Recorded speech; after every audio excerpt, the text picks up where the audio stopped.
أما بعد فأعوذ بالله من الشيطان الرجيم.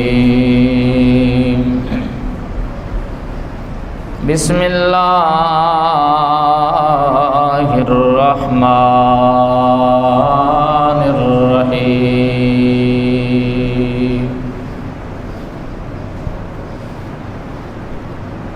ومما رزقناهم ينفقون. قال الله تبارك وتعالى في القرآن المجيد والفرقان الحميد: إن الله وملائكته يصلون على النبي يا أيها الذين آمنوا صلوا عليه وسلموا تسليما. الصلاة والسلام عليك يا سيدي يا رسول الله وعلى آلك وأصحابك يا سيدي يا حبيب الله.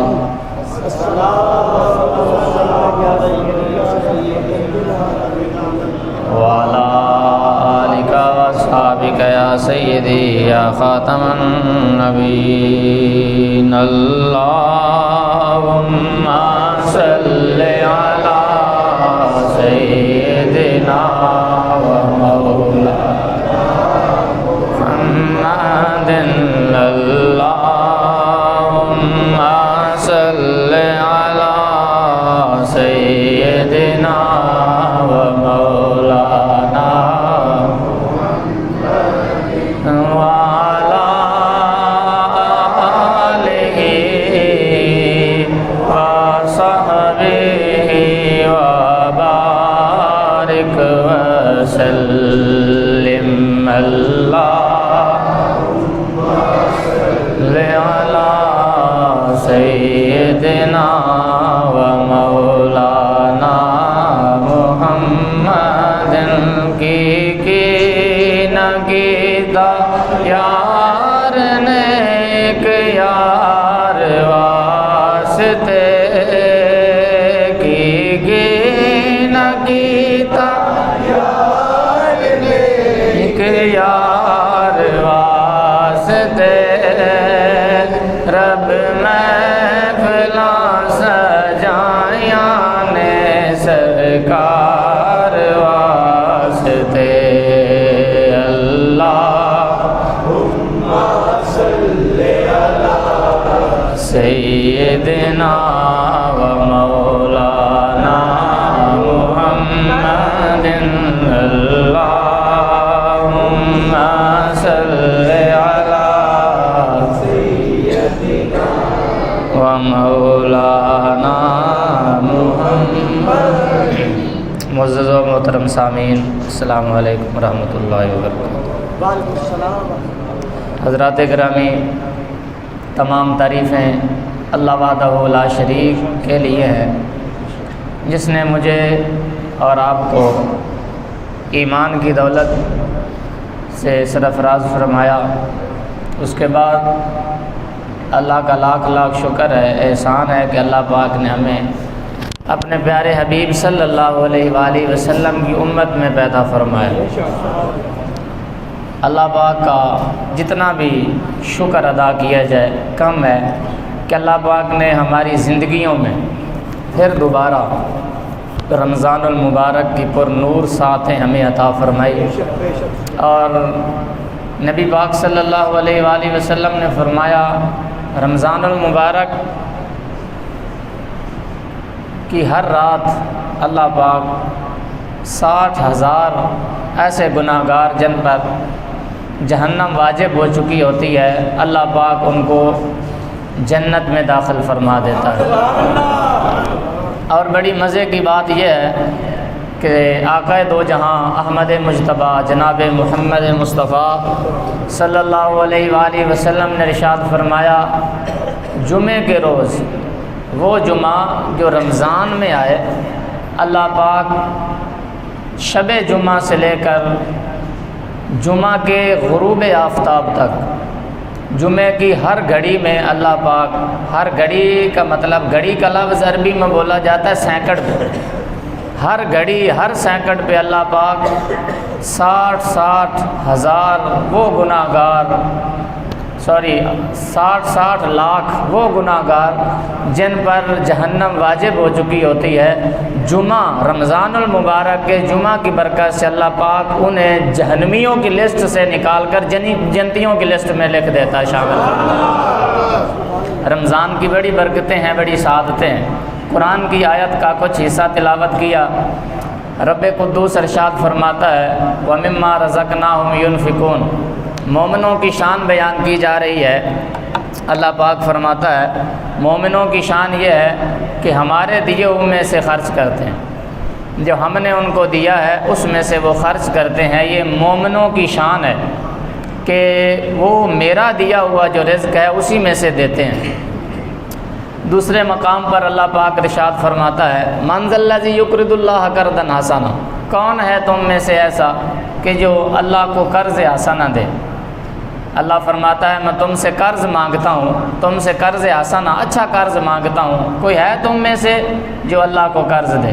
یعنی اللہ پاک فرماتا ہے دیتا بھی میں خود ہوں، اور پھر خود میں کہہ رہا ہوں کہ تم مجھے قرض دو۔ یا اللہ تمہیں قرض دیں گے تو پھر قرض کی واپسی کب ہوگی؟ تو اللہ پاک فرماتا ہے روز محشر، دنیا میں بھی اور قیامت کے دن بھی میں تمہیں اس رزق جو تم مجھے دو گے قرضے کے طور پر میری راہ میں خرچ کرو گے، میں تمہیں اس کا صلہ قیامت کے دن 70 گنا بڑھا کر عطا فرماؤں گا، اضافے کے ساتھ میں تمہیں۔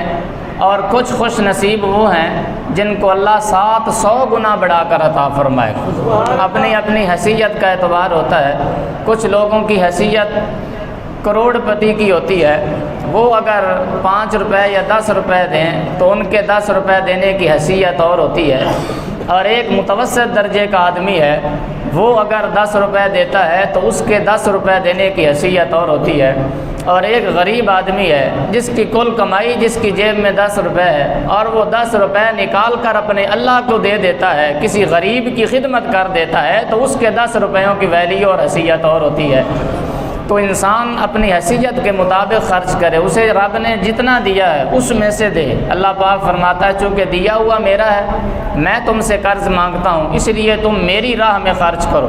تو خدا کی راہ میں خرچ کرنے والا انسان، نبی پاک صلی اللہ علیہ وآلہ وسلم فرماتے ہیں جو اللہ کی راہ میں خرچ کرتا ہے اللہ اسے غنی بنا دیتا ہے۔ ایک صحابی یہ بات سن رہے تھے، وہ کہنے لگے کہ کس طرح اللہ غنی بناتا ہے؟ خرچ کرنے سے تو مال کم ہوتا ہے، اور سرکار کی زبان سے نکلا ہے کہ اللہ غنی بنا دیتا ہے۔ اس کے پاس جو کچھ تھا، تھوڑا بہت جن کی جیب میں جتنا بھی گھر میں جمع پونجی تھی، ساری اس صحابی رسول نے اللہ کی راہ میں قربان کر دی، ساری اللہ کی راہ میں قربان کر دی۔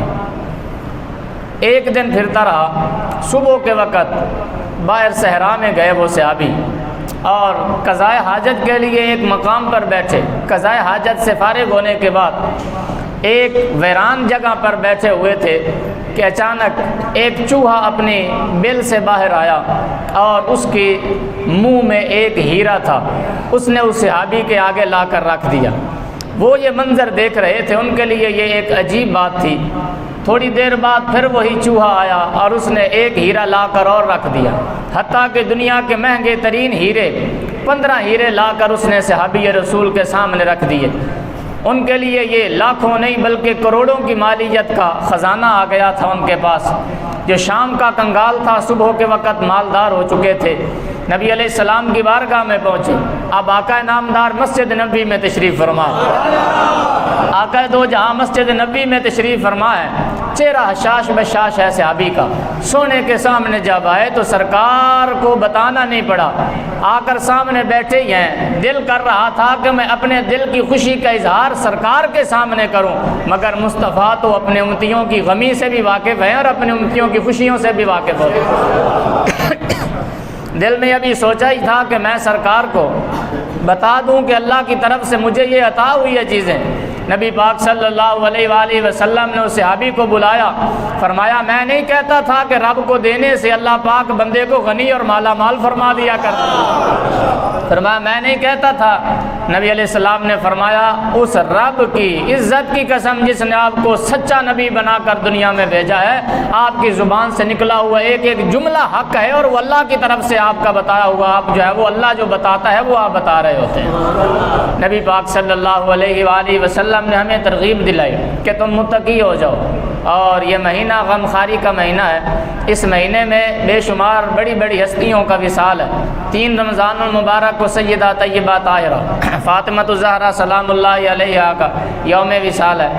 آگے 10 رمضان المبارک کو حضرت سیدہ خدیجۃ الکبریٰ سلام اللہ علیہا، جن کے بارے میں اللہ وحدہ لا شریک نے جبریل کو بھیجا تھا اور کہا تھا جاؤ رسول پاک کو کہو اللہ خدیجہ کو سلام کہتا ہے، جن کے لیے عرشوں سے سلام آئے، اور 25 سال تک مائی صاحبہ سرکار کے عقد زوجیت میں رہی۔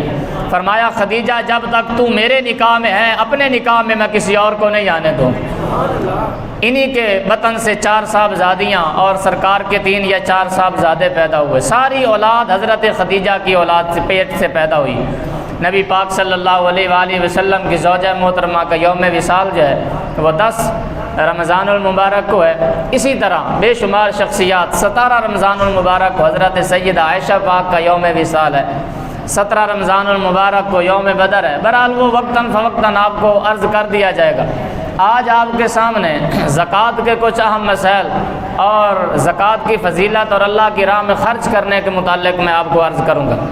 نبی علیہ السلام نے ارشاد فرمایا اس انسان کی نماز ہی نہیں ہے جس انسان نے اللہ کی راہ میں زکوٰۃ کی ادائیگی نہیں کی۔ فرمایا بندہ ساری زندگی نماز پڑھتا ہے لیکن عرش سے آواز آتی ہے تو نے اپنے مال کی زکوٰۃ نہیں دی، اس لیے تیری نمازوں کو بھی تیرے منہ پر مار دیا گیا۔ غریبوں، فقیروں، یتیموں کا مال کھانے والا کبھی بھی پروان نہیں چڑھتا۔ یاد رکھیں پاک مال وہی ہوتا ہے، وہی مال آگے بڑھتا ہے، اسی مال میں اللہ عزت اور برکتیں عطا فرماتا ہے جس مال کی زکوٰۃ ادا کی جاتی ہے۔ زکوٰۃ آپ ادا کریں گے اس میں ہمارا کوئی فائدہ نہیں، پر یاد رکھیں زکوٰۃ ادا کرنے والا انسان کا مال پہلے سے کہیں زیادہ اللہ پاک اس کو بڑھا کر دنیا میں عطا فرماتا ہے۔ نبی پاک صلی اللہ علیہ وآلہ وسلم نے ارشاد فرمایا اپنی زبان مبارک سے حضور نے لعنت فرمائی اپنے اس امتی پر جس نے اپنے مال کی زکوٰۃ ادا نہیں کی۔ کتنی بڑی سزا ہے، آقا دو جہاں رحمت للعالمین ہے، پر فرمایا اللہ کی اور مجھ محمد کی لعنت ہے میرے اس امتی پر جس انسان نے اپنے مال کی زکوٰۃ ادا نہیں کی۔ اس لیے اللہ قرآن میں فرماتا ہے والذین یکنزون الذھب والفضہ، وہ لوگ جو جمع کر کے جوڑ کر رکھتے ہیں سونے اور چاندی کو، اللہ قرآن میں فرماتا ہے وہ لوگ جو جمع کر کے رکھتے ہیں اپنے سونے اور چاندی، ولا ينفقونها فی سبیل اللہ، اور وہ خدا کی راہ میں خرچ نہیں کرتے، اپنے مال زیور جائیدادوں کو جوڑ کر رکھتے ہیں، سنبھال کر رکھتے ہیں، فبشرہم بعذاب علیم، اللہ پاک فرماتا ہے پھر ان کے لیے میری طرف سے عذاب علیم، دردناک عذاب کی خوشخبری ہے۔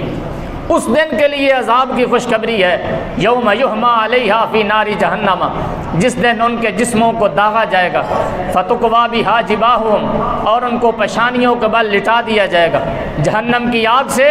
تارکین زکوٰۃ نہ دینے والوں کی پیشانیوں کو اللہ پاک فرماتا ہے داغا جائے گا آگ سے، ان کے پہلوؤں کو وجنوبہم وظہورہم، ان کے پہلوؤں کو آگ سے داغا جائے گا، ان کی پیٹھ کو آگ سے داغا جائے گا، اور اللہ پاک پھر کیا اللہ پاک فرمائے گا فتقوی بہا جباہہم وجنوبہم وظہورہم ھذا ما کنزتم لانفسکم، یہی ہے وہ تمہارے خزانے جو تم نے دنیا میں جمع کر کے رکھے تھے اور تم نے میری راہ میں خرچ نہیں کیے تھے۔ اور جو اللہ کی راہ میں خرچ کرتا ہے، اپنے مال کی زکوٰۃ دیتا ہے، کل قیامت کے دن عالم محشر کے سامنے اللہ پاک اس انسان کو کھڑا کر کے فرمائے گا یہ وہ بندہ ہے جو دنیا میں اپنے جسم کی زکوٰۃ بھی دیا کرتا تھا، اپنے مال کی بھی اللہ کو راضی کرنے کے لیے زکوٰۃ دیا کرتا تھا۔ حضرات گرامی، اللہ کی راہ میں خرچ کرنے سے مال بڑھتا ہے، آپ مال کی زکوٰۃ نہیں نکالیں گے تو یہ یتیموں کا، فقیروں کا، مسکینوں کا حق ہے جو آپ کھا رہے ہیں، اور یتیموں، غریبوں، مسکینوں کا حق کھانے والا انسان آپ خود اندازہ لگائیں کہ وہ کس قدر عجیب انسان ہے جو یتیم، مسکین، غریب کا مال کھاتا ہے۔ حضرات گرامی، اللہ کی راہ میں جن لوگوں نے اپنے آپ کو قربان کیا اور اپنی جائیداد، اپنا سب کچھ زکوٰۃ نکال کر اپنی چیزوں کو پاک رکھا، اللہ وحدہ لا شریک دنیا میں اور آخرت میں اور قبر میں اس انسان کو بڑی عزتوں سے مالا مال فرماتا ہے۔ کہیے نا سبحان اللہ۔ یہ کوئی خشک موضوع نہیں ہے، بڑا تر موضوع ہے، گج کے کہیے سبحان اللہ، ہاتھ اٹھا کر کہیے اللہ کی تعریف کیجیے سبحان اللہ۔ نبی پاک صلی اللہ علیہ وسلم کہیں صلی اللہ علیہ وآلہ وسلم کے دور اقدس میں سرکار حضرت ابوبکر صدیق سرکار کے دور کے بعد حضرت ابوبکر صدیق نے فرمایا اس انسان کے خلاف میرا اعلان جنگ ہے جو حضور کے زمانے میں زکوٰۃ دیا کرتا تھا اور سرکار کے جانے کے بعد جس نے ایک اونٹ کی رسی کو بھی سنبھال کے رکھا اور اس کی زکوٰۃ نہیں دی، میں ابوبکر صدیق اس کے ساتھ اعلان جنگ کرنے کے لیے تیار ہوں۔ حضرات گرامی، اللہ کی راہ میں جتنا ہو خرچ کرتے رہنا چاہیے۔ بعض حضرات کہتے ہیں نہیں جی ہمارے پاس تو جتنا مال ہوتا ہے ہم سارا کچھ ہی خرچ کر دیتے ہیں، ہم سال میں میلاد کی محفل کرواتے ہیں اور 10 محرم کو ہم اتنی دیگیں کرتے ہیں تو زکوٰۃ تو ادا ہو گئی۔ یاد رکھیں اگر 20,000 آپ کی زکوٰۃ بنتی ہے اور آپ 19,000 دے دیتے ہیں، 1,000 نہیں دیتے تو 19,000 بھی اللہ کی راہ میں قبول نہیں ہے۔ زکوٰۃ مکمل ادائیگی کریں۔ اب زکوٰۃ کی ادائیگی کیسے کرنی ہے اس کا میں بڑا آسان سا طریقہ بتایا کرتا ہوں۔ سب سے پہلے آپ کے پاس جو سونا ہے اس کی مالیت آپ کاؤنٹ کر لیں کہ آپ کے پاس کتنا سونا ہے، اس کے بعد جتنے پیسے بنے ان کو لکھ لیں کہ اتنا مالیت کا میرے پاس سونا ہے۔ یہ آسان طریقہ ہے۔ پھر آپ کے پاس جتنی گھر میں یا اپنے پاس اپنی ملکیت میں چاندی ہے آپ اس کا حساب لگائیں، سونے اور چاندی کے پیسوں کو لکھ لیں کاپی پر کہ اتنے پیسے بنے۔ اس کے بعد جو ہے وہ نقدی ہے آپ کے پاس جتنی نقدی ہے بینک میں یا اپنے گھر میں جہاں بھی آپ کی ملکیت میں جتنے پیسے ہیں آپ ان پیسوں کو لکھ لیں کہ اتنے میرے پاس مال پیسہ جمع ہے۔ اور چوتھے نمبر پر مال تجارت، آپ کی دکان میں جتنا مال پڑا ہوا ہے اور آپ کے پاس جتنی مالیت کے پلاٹ ہیں جو بزنس کے لیے آپ نے رکھے ہوئے ہیں، خرید و فروخت کے لیے جو ہے وہ کہ زیادہ پیسے اس کے آئیں گے تو میں ان کو فروخت کر دوں گا، جو فروخت کرنے کی نیت سے پلاٹ وغیرہ خریدے ہوئے ہیں، یا آپ نے کمیٹی ڈالی ہوئی ہے 10 لاکھ کی کمیٹی ہے، 5 لاکھ کمیٹی کی مد میں آپ دے چکے ہیں، یعنی آپ کے پاس یا لوگوں کو 5 لاکھ یا 10 لاکھ آپ نے قرضہ دیا ہوا ہے، یعنی آپ کی ملکیت میں جتنا پیسہ ہے آپ کے زیر تسلط، آپ اس تمام پیسے کو لکھ لیں۔ مثال کے طور پر 50 لاکھ روپیہ آپ کے پاس اس وقت آپ کے پاس مالیت ہے 50 لاکھ۔ پھر آپ دیکھیں کہ آپ کے گودام میں یا آپ کی دکان میں جو مال پڑا ہوا ہے وہ قرض کتنا اٹھایا ہوا ہے آپ، جتنا آپ نے قرض کا مال اٹھایا ہوا ہے، لوگوں کے پیسے دینے ہیں گودام میں دکان میں، جتنا مال قرض کا ہے یا لوگوں کے آپ نے جتنے دینے ہیں کاروباری سلسلے میں، ان تمام پیسے کو اپنے ان پیسوں میں جو پہلے جمع کیے تو اس میں سے مائنس کر لیں۔ مثال کے طور پر 40 لاکھ قرضہ بنا، باقی 10 لاکھ بچا ہے تو 10 لاکھ پر زکوٰۃ دینا واجب ہے۔ 2.5% کے حساب سے 25,000 بنے گے تو 10 لاکھ پر 25,000 نکالنا یہ آپ پر فرض ہے۔ کمیٹیاں جتنی دے چکے ہیں وہ بھی آپ کے پیسے چونکہ جمع ہے اس لیے ان کی بھی زکوٰۃ آپ نکالیں گے، اور اگر کمیٹی لے چکے ہیں اور 10 لاکھ روپیہ کمیٹی کی مد میں ابھی دینا ہے، پہلے کمیٹی نکل چکی ہے تو وہ 5 لاکھ جو ہے وہ آپ پر قرضہ ہوگا، وہ قرض میں سے مائنس کیے جائیں گے۔ تو حضرات گرامی یہ کچھ پیچیدہ مسائل ہیں، یہ آسان سا طریقہ میں نے آپ کو بتا دیا ہے۔ پھر آسان فارم یہ بات ہے کہ دینی کس کو ہے، غریب، یتیم، مسکین، ہر مانگنے والے کو آپ زکوٰۃ نہیں دے سکتے۔ بعض مانگنے والے ایسے ہیں آپ دیں گے تو آپ گناہ گار ہوں گے، اس لیے کہ وہ پروفیشنل مانگنے والے ہیں، ان کو آپ ہرگز نہ دیں۔ اپنی زکوٰۃ تحقیق کر کے دیں کہ یہ بندہ زکوٰۃ کا مستحق بھی ہے یا نہیں ہے، اس انسان کو اپنی زکوٰۃ دیں جو مستحق ہے۔ صحیح العقیدہ سنی آدمی کو اپنی زکوٰۃ دیں، اگر دینی زکوٰۃ ہے کسی مدرسے میں تو اس مدرسے میں دیں جو صحیح العقیدہ لوگ ہوں، جو اہل سنت و جماعت کے ساتھ صحیح العقیدہ تعلق رکھنے والے لوگ ہیں، ان کو زکوٰۃ دیں۔ اگر بہن غریب ہے تو ایک بھائی اپنی بہن کو بھی زکوٰۃ دے سکتا ہے۔ سب سے پہلے اپنے رشتہ داروں میں دیکھیں کہ جو غریب ہے، وراثت میں زکوٰۃ ان لوگوں کو نہیں دے سکتے، بالکل آسان سا مسئلہ، زکوٰۃ ان لوگوں کو آپ نہیں دے سکتے جو آپ کے مرنے کے بعد آپ کی جداد کے وارث ہیں، ان کو زکوٰۃ نہیں لگتی۔ مرنے کے بعد آپ کی جداد کے جو بیٹی ہے، بیٹا ہے، جو بھی رشتہ دار ہیں، آپ بیوی ہے، وہ جداد میں جو حصے دار ہیں ان کو آپ زکوٰۃ نہیں دے سکتے۔ ہاں ایک بھائی جو ہے وہ اپنی زکوٰۃ، اپنی بہن اگر غریب ہے تو اس کو زکوٰۃ دے سکتا ہے، چونکہ زکوٰۃ لینے والا شرم محسوس کرتا ہے کہ میں اپنے رشتہ دار سے زکوٰۃ کیسے لوں، تو نیت کر لینا ہی کافی ہوتا ہے، بتانا ضروری نہیں ہوتا۔ اگر کوئی غریب ہے تو اس کو یہ بتانا ضروری نہیں ہے رشتہ دار کو کہ میں تجھے زکوٰۃ دے رہا ہوں، اس کی شادی ہے، اس کی بیٹی کی شادی ہے، زکوٰۃ کا پیسہ کہہ کر اس کو دیں گے تو ان کے گھر میں ماتم ہوگا کہ میں والدین ہم ہو کر اپنی اولاد کا جہیز بھی نہیں خرید سکتے کہ لوگوں کے ساری زندگی لوگ تانا دیں گے، اور بیٹی کا سر شرم سے جھک جائے گا کہ میں زکوٰۃ کے پیسوں سے میرے والدین نے جہیز بنایا۔ اس لیے نیت کر لینا کافی ہے۔ اگر کسی کی بچی کی، کسی غریب کی خدمت کرنی ہے تو محض نیت اپنے ذہن میں کر لیں کہ میں اس کو زکوٰۃ کا پیسہ دے رہا ہوں، اس کو بتانا ضروری نہیں ہے۔ بہرحال یہ چیدہ مسائل تھے جن کا جاننا ہمارے لیے ضروری ہے۔ عصر کی نماز کے بعد انشاءاللہ العزیز مکمل چیپٹر جو ہے وہ زکوٰۃ کے مسائل پر بیان کیا جائے گا۔ جو دوست احباب طلب رکھتے ہیں کہ زکوٰۃ کے مسائل پر آگاہی ہو یا ضروریات زندگی کے مسائل کی آگاہی ہو، انشاءاللہ العزیز 2 وقت درس ہوتا ہے، عصر کی نماز کے بعد اور فجر کی نماز کے بعد۔ درس میں بیٹھے انشاءاللہ العزیز کافی مسائل پر آپ کو آگاہی ہوگی۔ گج کے کہیے سبحان اللہ۔ حضرت حبیب اجمی حضرت حسن بصری کے مرید اور شاگرد ہیں۔ کون جی؟ حضرت حبیب اجمی۔ دل میں خیال آیا، سود کا کاروبار کرتے تھے، دل میں خیال آیا میں چھوڑ دوں سارا کچھ، میں اللہ کی راہ میں توبہ کر لوں۔ توبہ کی، جتنا مال تھا سارا واپس کر دیا اور اللہ کی راہ میں توبہ کرنے کے لیے حضرت حسن بصری کے پاس آ گئے۔ کہیے نا سبحان اللہ۔ میں اگر روزے کے ساتھ بول رہا ہوں تو آپ بھی میرے ساتھ اللہ اکبر یا سبحان اللہ کہتے رہے۔ حبیب اجمی آئے اور حضرت حسن بصری کی بارگاہ میں آئے، کہا توبہ کرنے کے لیے آیا ہوں۔ یہ پیری مریدی کا جو سلسلہ ہے یہ محض تویز دھاگے کے لیے نہیں ہوتا، یہ اللہ کی بارگاہ میں توبہ کرنے کے لیے ہوتا ہے۔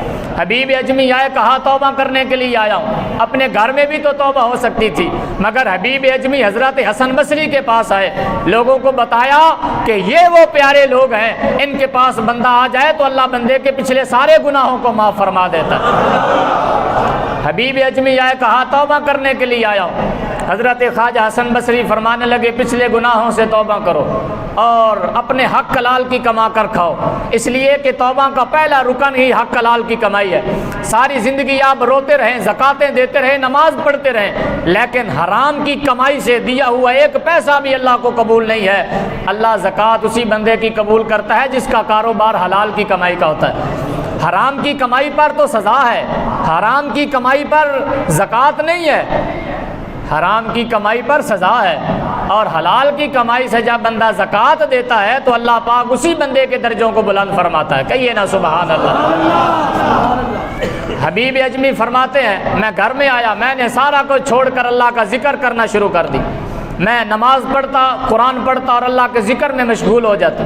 2-3 دن گزرے، میری زوجہ کہنے لگی اے بندہ خدا کھانا کہاں سے کھائیں گے، جاؤ کچھ کما کر لاؤ، کچھ مزدوری کرو، محنت کرو۔ حبیب اجمی فرماتے ہیں میں باہر نکلا، میں نے کہا زندگی میں بڑی کمائیاں کر لی، بڑی محنتیں کی ہیں، اب میں بس اللہ کا ذکر کروں گا۔ مجھے اللہ کے ذکر میں لطف آنے لگا، مجھے اللہ کے ذکر میں پیار اور سکون ملنے لگا۔ آج لوگ افطاری کے وقت بھی انہیں اللہ کا ذکر یاد نہیں ہوتا، استغفار کے لیے 5 وقت بھی نہیں ہوتے۔ ایک دن موسیٰ کلیم اللہ کوہ طور پہ کھڑے تھے اور اللہ کی بارگاہ میں ایسے سر کو اٹھا کر کہنے لگے اے 2 جہانوں کے مالک، اے ساری کائنات کو رزق دینے والے، میں آج بڑا خوش ہوں۔ اللہ پاک نے فرمایا اے موسیٰ کس بات پر خوش ہو؟ کہا یا اللہ میں اس بات پر خوش ہوں شاید قیامت تک کوئی ایسا انسان نہ آئے جو براہ راست تیرے ساتھ گفتگو اور کلام کرنے والا ہو۔ اللہ پاک نے فرمایا موسیٰ خاموش ہو جا، خاموش ہو جا۔ یا اللہ کیا میرے علاوہ بھی کوئی تجھ سے ہم راست اور براہ راست کلام کرنے والا ہوگا؟ فرمایا ہاں، سونے کی امت آنے والی، فرمایا میرے محبوب کی امت آنے والی ہے۔ تیرے اور میرے درمیان ماں بین سبعین الفا، میرے اور تیرے درمیان جب میں اور تیرے ساتھ گفتگو ہم دونوں کرتے ہیں 70,000 پردہ درمیان میں ہوتا ہے، تیرا رب تیرے ساتھ کلام کر رہا ہوتا ہے، پر میرے محبوب کے امتی جب روزہ افطار کرنے کا وقت آئے گا میں 70,000 پردے اٹھا دیتا ہوں، میں کہتا ہوں اے محبوب کے امتی مجھ سے مانگتا چلا جا، میں تجھ کو دیتا چلا۔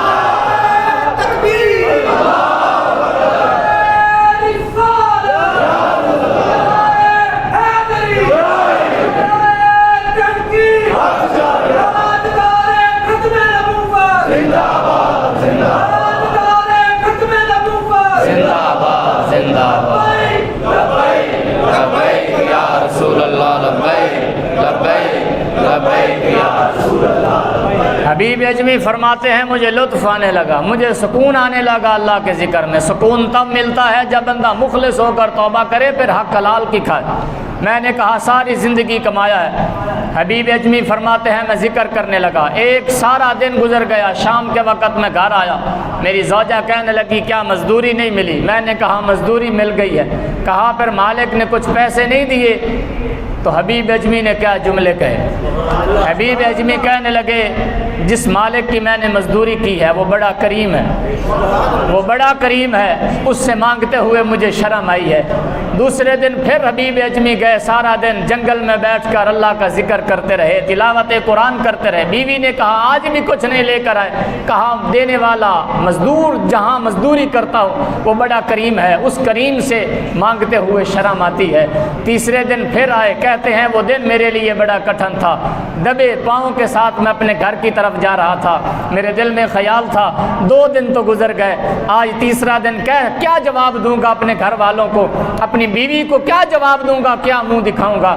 جب گھر میں گیا تو کچھ پکنے کی خوشبو آ رہی تھی، کچھ پکنے کی خوشبو آ رہی تھی۔ میرے دل میں خیال آیا لوگوں کو ترس آ گیا ہوگا، لوگوں نے کچھ نذرانہ بھیج دیا ہوگا، لوگوں نے کوئی صدقہ بھیج دیا ہوگا۔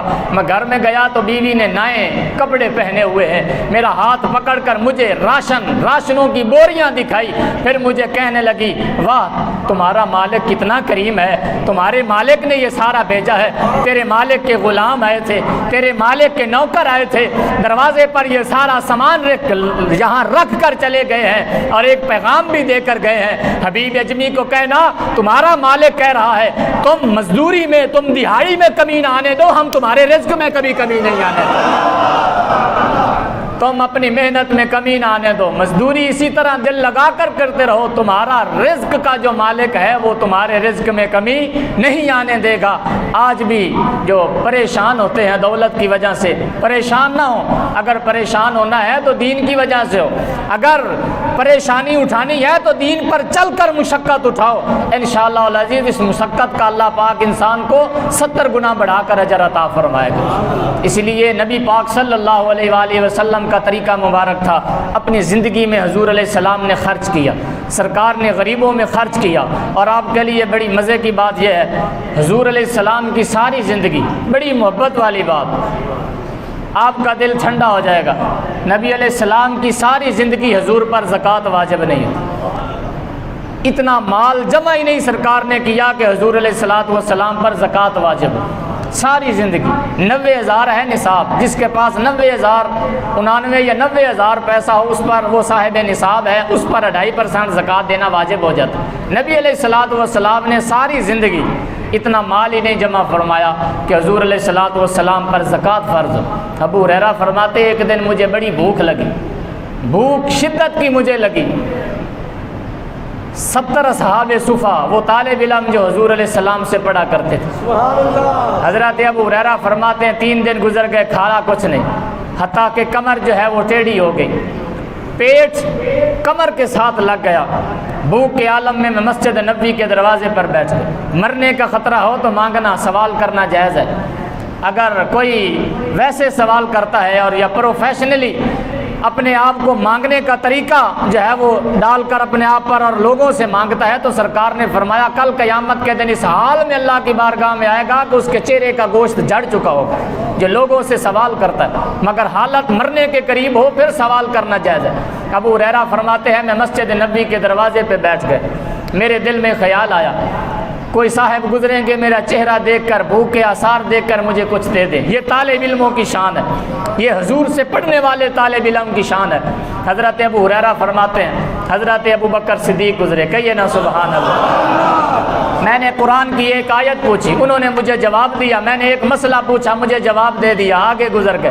میں نے کہا یہ میرا مسئلہ جو میرا حقیقی مسئلہ ہے یہ نہیں سمجھ سکے۔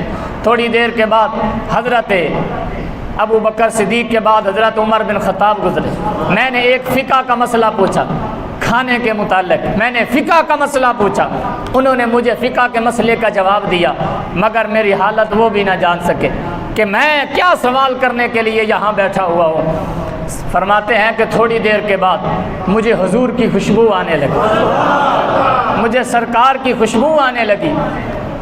تھوڑی دیر کے بعد جب سرکار میرے پاس سے گزرے، اس سے پہلے کہ میں حضور سے کوئی سوال کرتا مانگتا، حضور میرے چہرے کی طرف دیکھ کر فرمانے لگے ابو ہریرہ بھوک لگی ہے، ابو ہریرہ بھوک لگی ہے۔ عرض کی آقا بات تو اسی طرح کی ہے۔ سرکار نے ہاتھ پکڑا، فرمایا آؤ ہمارے گھر چلتے۔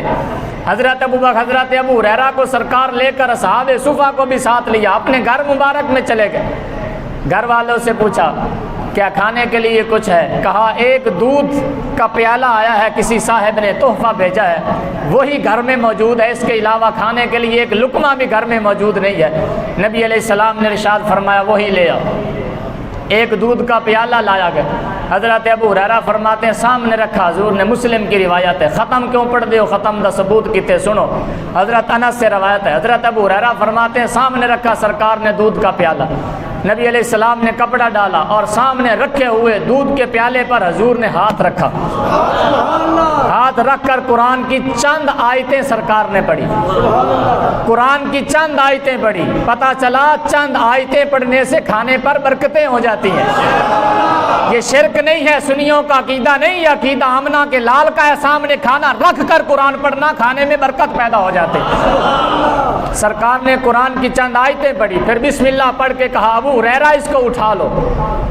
یا رسول اللہ کیا میں پی لوں؟ فرمایا نہیں، دائیں طرف سے شروع کر دو، دائیں طرف سے پلاتے جاؤ۔ میرے دل میں خیال آیا، ابو ہریرہ کہتے ہیں ایک ایک گھونٹ پئیں گے، چلو چند گھونٹ میرے لیے بھی بچ جائیں گے۔ حضرت ابو ہریرہ فرماتے ہیں ساتھ والے نے ایک گھونٹ پیا، سرکار فرمانے لگے مسکرا کر پیٹ بھر کر پیو، پیٹ بھر کر پیو۔ آج اگر کوئی منسٹر یا کوئی وقت کا وزیر اعظم کسی کی دعوت کر دے، وہ پھولا نہیں سماتا کہ مجھے وزیر اعظم کا خط آیا ہے، دعوت نامہ آیا ہے، تو جن صحابہ کی دعوت آمنہ کے لال نے کی ہے وہ کتنے خوش نصیب ہو۔ کہا پیٹ بھر کے پیو۔ حضرت ابو ہریرہ فرماتے میرے دل میں خیال آیا میرے لیے تو نہیں بچے گا۔ فرماتے ہیں جب 70 صحابہ نے وہ پیالہ پیا، 70 صحابہ نے پیا، اللہ کی قسم جب میں نے پیالے میں جھانک کر دیکھا مجھے نہیں احساس ہو رہا تھا پیالے میں دودھ پہلے زیادہ تھا یا جب آمنہ نے لال نے قرآن پڑھا ہے تو زیادہ ہو۔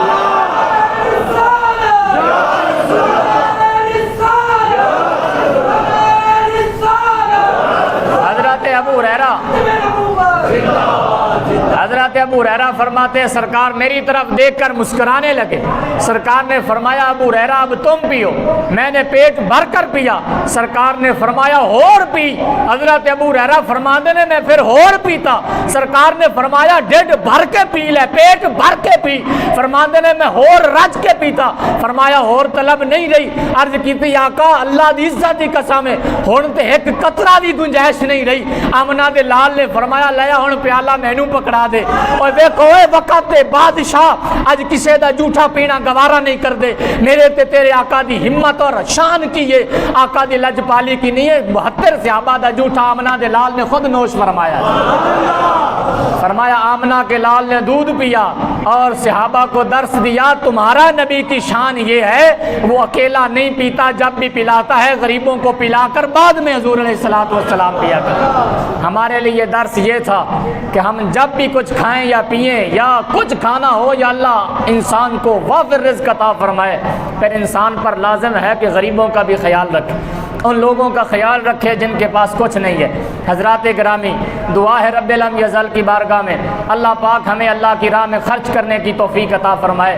صحابہ بیٹھے ہوئے تھے، سرکار نے فرمایا جس نے مسجد میں چراغ روشن کیا جب تک وہ چراغ جلتا رہے گا اللہ وحدہ لا شریک اس انسان کے لیے 70,000 فرشتوں کو مقرر کرتا ہے۔ ایک جو بندہ مسجد میں چٹائی بچھا دیتا ہے جب تک اس پر نماز پڑھی جاتی ہے اللہ وحدہ لا شریک کے 70,000 فرشتے اس بندے کے لیے مغفرت کی دعا کرتے رہتے۔